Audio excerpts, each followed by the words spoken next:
नमस्कार दोस्तों, मैं विनय शर्मा, वास्तु एक्सपर्ट और एस्ट्रोलॉजर, आप सभी का अपने चैनल में बहुत बहुत स्वागत करता हूं और आशा करता हूं कि आप सब स्वस्थ होंगे, सुरक्षित होंगे। दोस्तों, मेष राशि, मेष लग्न वालों के लिए दिसंबर का महीना कैसा जाएगा, आइए ये जानते हैं।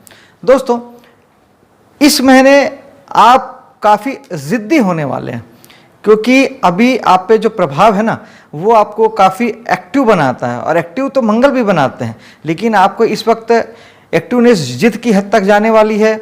इस समय का आपको यूज़ करना चाहिए, यानी आपके अंदर अभी जो पागलपन, अभी जो जिद है ना, इस महीने जो ऊर्जा आपके अंदर में है, वो आपको बार बार नहीं मिलेगी। आप अपने आप को एकदम यूज़ कीजिए, पॉजिटिव दिशा में यूज़ कीजिए। अपने जिद का इस्तेमाल, अपने कुछ कर गुजरने का इस्तेमाल आप जीवन के अभी किसी ऐसे डोमेन में कीजिए जो सचमुच आप पाना चाहते हैं, बनना चाहते हैं। बहुत अच्छा वक्त है दोस्तों, इसको ज़ाया ना कीजिए।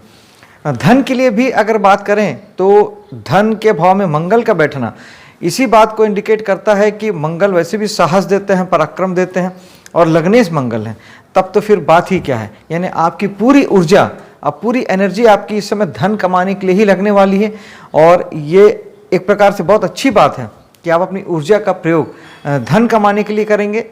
और साथ ही आपको जो धन का जो दूसरा स्रोत है वो आपको आएगा जीवन साथी के माध्यम से। ससुराल से भी कुछ धन की प्राप्ति हो सकती है, और अगर कुंडली में योग संयोग अगर बनते हैं तो इस समय पुश्तैनी प्रॉपर्टी मिलने का बहुत अच्छा योग है। इस समय में कुल मिला के धन बेसिकली आपसे ही आना है, माध्यम आप बनेंगे। पूरी ताकत लगा दीजिए, अधिकतम अधिक से अधिक आप इस समय में धन कमा सकते हैं दोस्तों। और यूं भी मंगल थोड़ा सा वाणी में आपको कुछ कड़वापन दे सकते हैं, क्योंकि मंगल थोड़े से लड़ाई झगड़े के कारक भी होते हैं, और दूसरा भाव आपके वाणी का भी होता है। तो बस थोड़ा सा वाणी में संयम रखेंगे। लड़ाई झगड़े से मतलब वाणी से ही तो लड़ाई झगड़ा उत्पन्न होता है, तो उसे अवॉइड करेंगे। बाकी कुटुंब परिवार सबके साथ आपके रिलेशन मधुर होंगे। इस समय में आप अपने कुटुंब की ओर भी काफ़ी ध्यान देने वाले हैं, अपने परिवार की ओर, जो आपके पूरा वंश वृक्ष जिसे हम कहते हैं, जो दादा परदादा, आपके सारे चाचा, सारे भाई, उस पर आप काफ़ी कुछ हद तक अपनी ऊर्जा आप लगाने वाले हैं, ध्यान देने वाले हैं। बैंक बैलेंस पे भी इस समय में ध्यान देंगे। जेवर गहने कभी इस समय में आप कुछ बना सकते हैं अपने घर परिवार के लिए, अपनी बेटियों के लिए, अपनी श्रीमती के लिए, या परिवार में अन्य किसी के लिए आप काफ़ी मात्रा में सोने चांदी के गहने आप उनके लिए बना सकते हैं और एकत्र कर सकते हैं।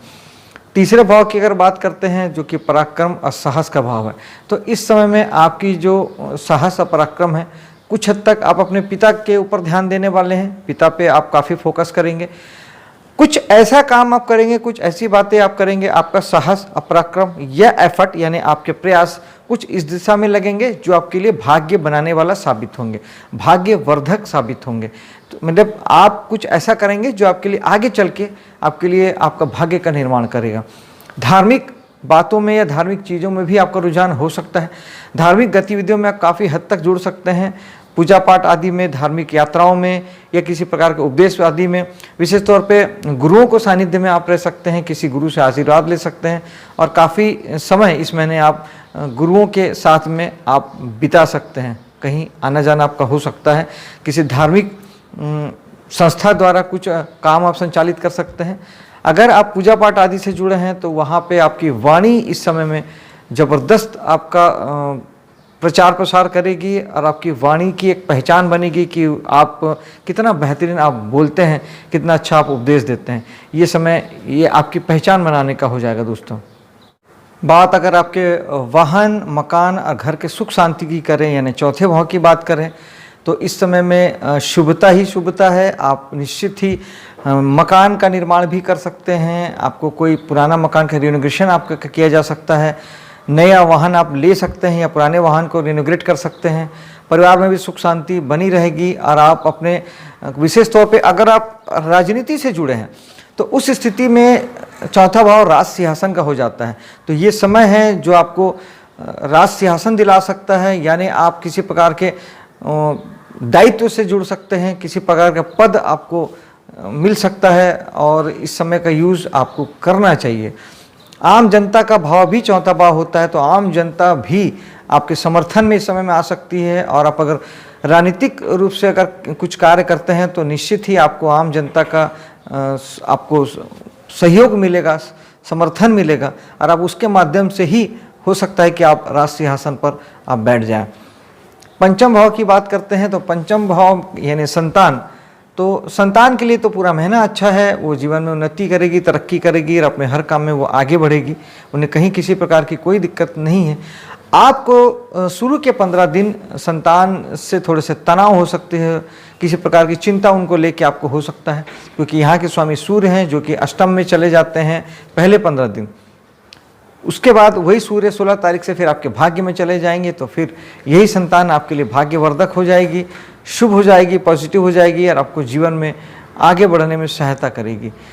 विशेष तौर पे आप अगर पंचम भाव के काम भी करते हैं, आप शिक्षा से जुड़े हैं, कला मनोरंजन उद्योग से जुड़े हैं, दिमाग का भाव भी पंचम भाव होता है, तो वहाँ के लिए भी यही है कि पहले 15 दिन आपको थोड़े से तनाव चिंता हो सकते हैं, लेकिन बाद के 15 दिन आप एंजॉय करेंगे, अच्छा वक्त देखेंगे, शिक्षा में उन्नति होगी, कला और मनोरंजन की जगत में भी आपका नाम प्रसिद्धि होगा और आप जीवन में आगे बढ़ पाएंगे। छठे भाव में भी बृहस्पति की दृष्टि यही बताती है कि आप अपने कर्म क्षेत्र में, विशेष तौर पे सर्विस सेक्टर में, क्योंकि छठा भाव हमारे ऋण रोग शत्रु का होता है और सर्विस सेक्टर का होता है। किसी भी भाव की एक ऊर्जा होती है, हम एक चीज़ को भी पकड़ के उस ऊर्जा को अगर हम एक्टिवेट कर लेते हैं या अपने लिए उपयोग कर लेते हैं तो बाकी चीज़ें गौण हो जाती है।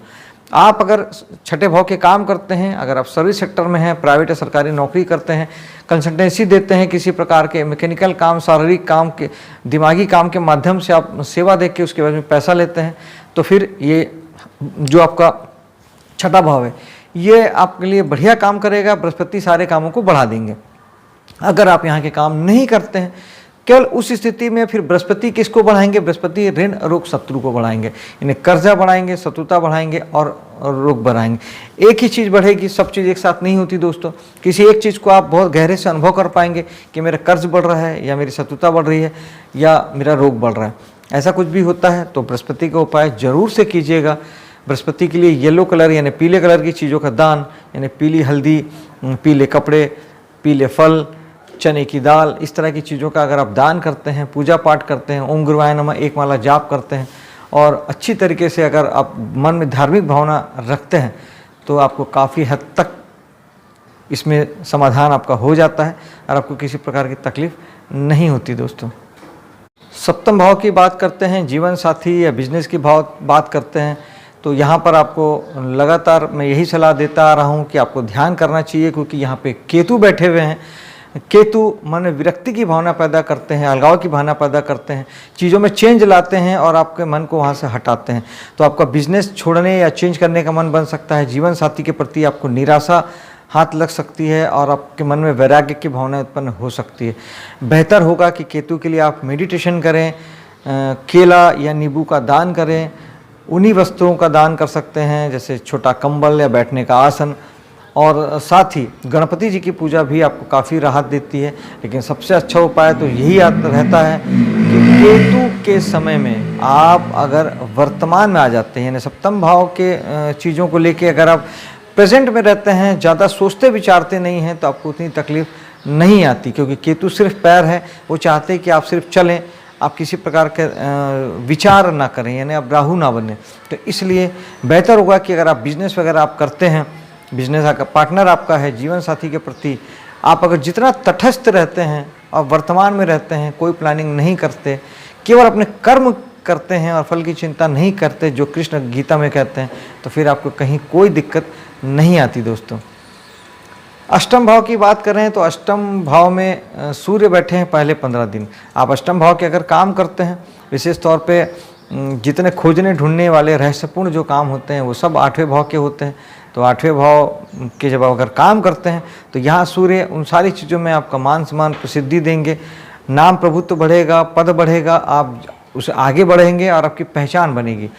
सूर्य नेम फेम के कारक होते हैं, शासन सत्ता के कारक होते हैं, तो उन सब जगहों पे आपका नाम जाएगा।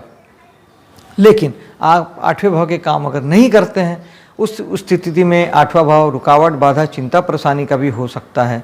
इसलिए पहले 15 दिन जब सूर्य यहाँ पे हैं तो आप सूर्य को जल देवें और उगते सूरज को प्रणाम करें, ये बहुत अच्छा उपाय है जिसमें सूरज काफ़ी हद तक ठीक हो जाते हैं। और अगर दान ही करना चाहते हैं तो फिर गेहूं का दान सूर्य भगवान के लिए बहुत अच्छा होता है। प्रत्येक रविवार को गेहूं का दान कीजिए, मात्रा मायने नहीं रखती, तो उस स्थिति में भी सूर्य आपको काफ़ी अच्छा फल देते हैं। सूर्य पिता के कारक होते हैं, पिता का आशीर्वाद लेना ना भूलें, क्योंकि पिता को दुखी करके और पिता को तकलीफ़ देके, पिता को गाली देके आप कभी भी सुखी नहीं हो सकते और अपने दुख में कमी आप नहीं ला सकते। दोस्तों, भाग्य की बात करते हैं। सूर्य 15 तारीख के बाद यहाँ आ जाएंगे तो निश्चित ही अगर आप 8वें भाव के काम करते हैं, यानी आप तंत्र मंत्र में, ज्योतिष में, न्यूमरोलॉजी का काम करते हैं, आप अगर किसी प्रकार के आप पुलिस में हैं, कुछ ढूंढने खोजने वाले जितने भी काम होते हैं, CID CBI इस तरह के डिपार्टमेंट में आप काम करते हैं, टैक्सेशन डिपार्टमेंट में हैं, समुद्र के नीचे से कुछ ढूंढते खोजते हैं, कहीं भी जीवन में किसी भी डोमेन में कुछ खोजने ढूंढने का काम करते हैं, रहस्यपूर्ण काम करते हैं, उस स्थिति में आपका भाग्य ज़बरदस्त वहाँ साथ देने वाला है। और पिता का सहयोग भी आपको फिर 15 तारीख के बाद आपको लगातार मिलने लगेगा। यहाँ पर बुध पूरे महीने रहने वाले हैं, 3 तारीख को आ जाएंगे पूरे महीने, उसके बाद रहेंगे शुक्र 5 तारीख को यहाँ आ जाएंगे, फिर पूरे महीने रहेंगे। यानी भाग्य आपका इस महीने ज़बरदस्त साथ देने वाला है। बुध अपने क्षेत्रों में आपको सहयोग देंगे, वाणी के माध्यम से और तमाम उस तरह की चीज़ों से जहाँ को वो प्रतिनिधित्व करते हैं। शुक्र भी आपको लग्जरी से जोड़ेंगे, सुख सुविधाओं से जोड़ेंगे और स्त्री जाति का सहयोग आपके भाग्य के निर्माण में सहायता करेगा। स्त्री जाति का सहयोग आपको मिलेगा और सुख सुविधा वैभव विलास की चीज़ें आपको उत्पन्न होगी, प्राप्त होगी भाग्य के माध्यम से। कुल मिला के इस महीने भाग्य आपका ज़बरदस्त साथ दे रहा है और आपको अपने लिए कुछ अच्छा चुन लेना चाहिए जिसका आप यूज़ कर सकें, इस अच्छे महीने का उपयोग कर सकें और जीवन में आप काफ़ी आगे बढ़ सकें। विशेष तौर पे जीवन साथी से मतभेद होना एक अलग बात है, लेकिन इस महीने आपके लिए जीवन साथी आपके लिए ज़बरदस्त रूप से सहयोगी और भाग्यवर्धक साबित होगा और इस महीने उनके सहयोग से आपके भाग्य में बहुत बहुत अच्छा समय आएगा, बढ़ोतरी होगी और आपका कोई बड़ा काम, कोई अच्छा बड़ा काम आपका उनके माध्यम से बनेगा।